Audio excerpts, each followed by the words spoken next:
배달 벌써 왔어? 뭐야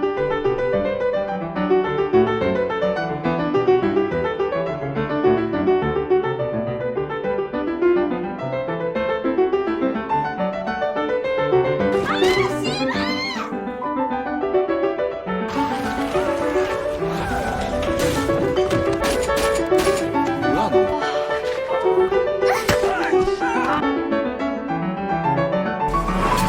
So you think we'll be ready by November?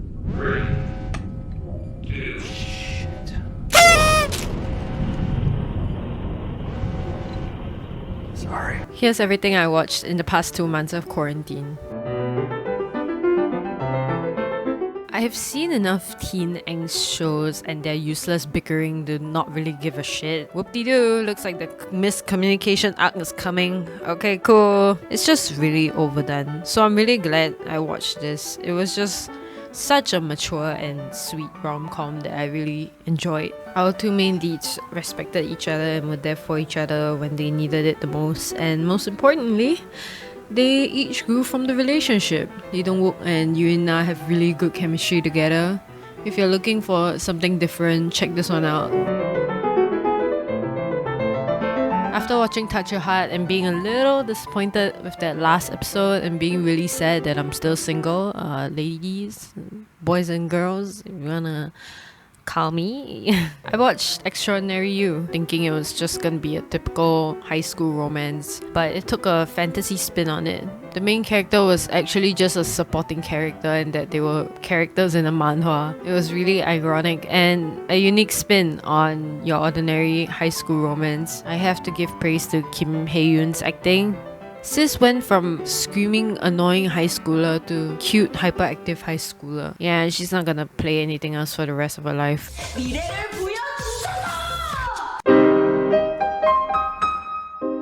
Kingdom lost a lot of its shock factor that it had in season 1. The zombies weren't as scary as the last time, and I think it had to do with the directing as well, but the production quality is just as good as season 1. I wasn't really rooting for the main character because my pea-sized brain couldn't remember what the hell happened in season 1, so it was still enjoyable and I really liked Bae Doona's character.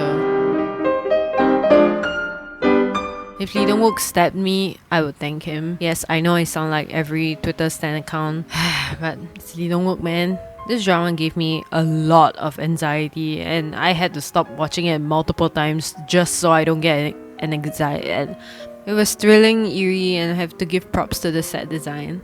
Haha, I'm so funny. The story built up a lot, but it felt a little anticlimactic at the end. I really enjoyed Lee Jong-un's performance as well. This is probably her audition tape for Parasite because that woman, creepy as fuck. 제 후임으로 오신 아줌마다. 맞죠? The movie is very aesthetically pleasing compared to the dark and disturbing script. It was unsettling and creepy. It felt like watching someone's really fucked up fanfiction come to life. I liked how they tackled the subject of cults in 2 different perspectives, leeching onto the difficulties Danny is facing to form a sense of community with her, while we see her friends, her boyfriend's friends, think of it as creepy, but yet being really intrigued by this cult. It was a very interesting, balanced perspective, other than the fact that it was blown out of proportion for shock value. But it worked, so I'm not complaining. Time to Hunt is a movie about big boys making bad decisions and leading to bad consequences. It's a very slow and intense movie, which I enjoyed a lot, but it could be like 20 minutes shorter because the ending really freaking dragged out for God knows how long. And they set it up for a sequel too. Like, it wasn't necessary. Why? I really liked the chemistry between the boys. They felt like they were actually friends and got along well with each other on and off screen.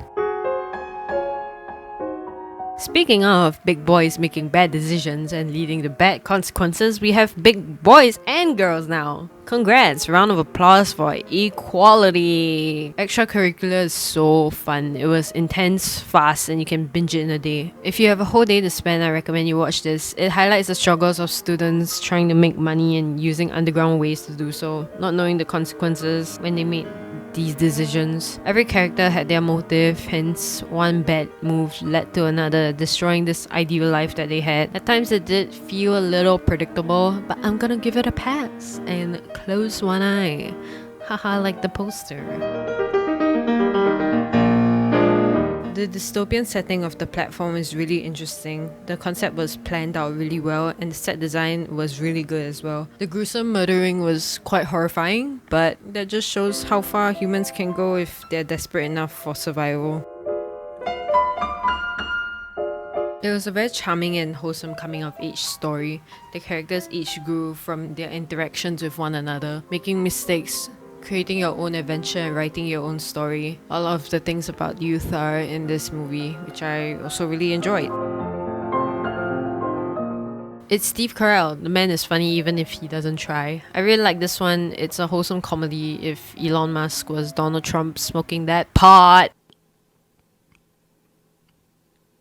Sometimes Steve Carell's character is a bit contradicting. He's yelling at the Chinese for being the first person to be on the moon, and then next he's preaching about not sabotaging them. There wasn't really a particular change on why that happened, it just kinda did. Every shot is really pretty though, but the script came out of a web series.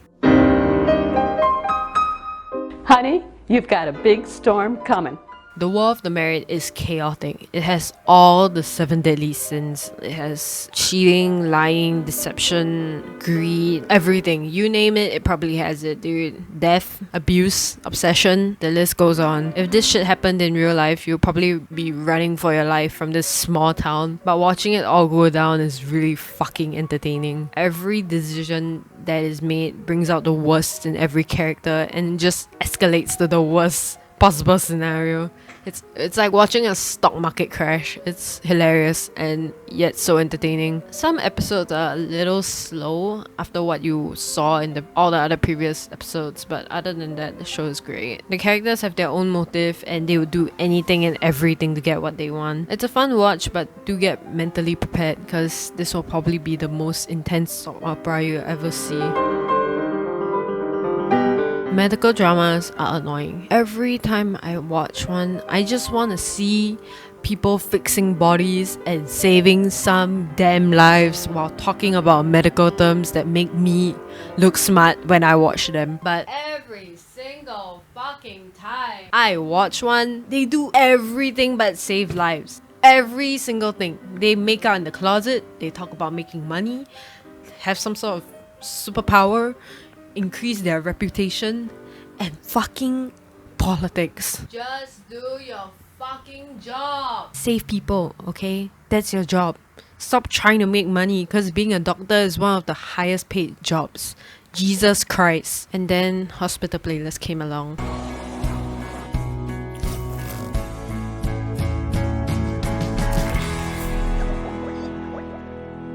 And let me tell you, it's the most realistic portrayal of real life in a drama. It's about 5 friends who have their own problems, but they're just there for each other. It's just really sweet. I cannot recommend this enough. Even if you hate medical dramas, you end up rooting for these characters because of how mature, relatable, and likable they are. It's a good balance between their medical stuff and their own life problems. If you're looking to be happy, sad, angry, fluffy, and many oohs, watch this. It's great. Cannot recommend it enough.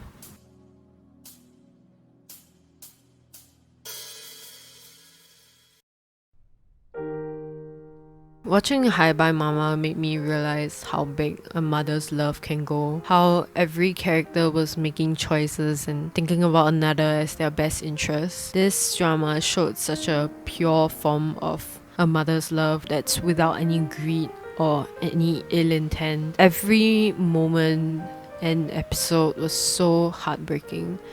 Every character was overcoming their own problems while going through the difficulties of being a parent. And I'm sad now talking about this and writing this. Okay, now back to the review. The concept of 49 days is not new, but it's done in such a beautiful way that I really enjoyed it. So do check this one out and get some tissues ready. And if you watch this and you didn't cry, you're the devil. You're fucking Satan himself, okay? Go take a sociopath test or something because I think you want. Thanks so much for watching. Leave a like, subscribe. Let me know if you like this style of content because I think I'll be doing more of these like monthly in the future. Depends on how many things I watch in the past month, but yeah. Do let me know, and I hope you guys like this. And I'll see you guys next time. Bye.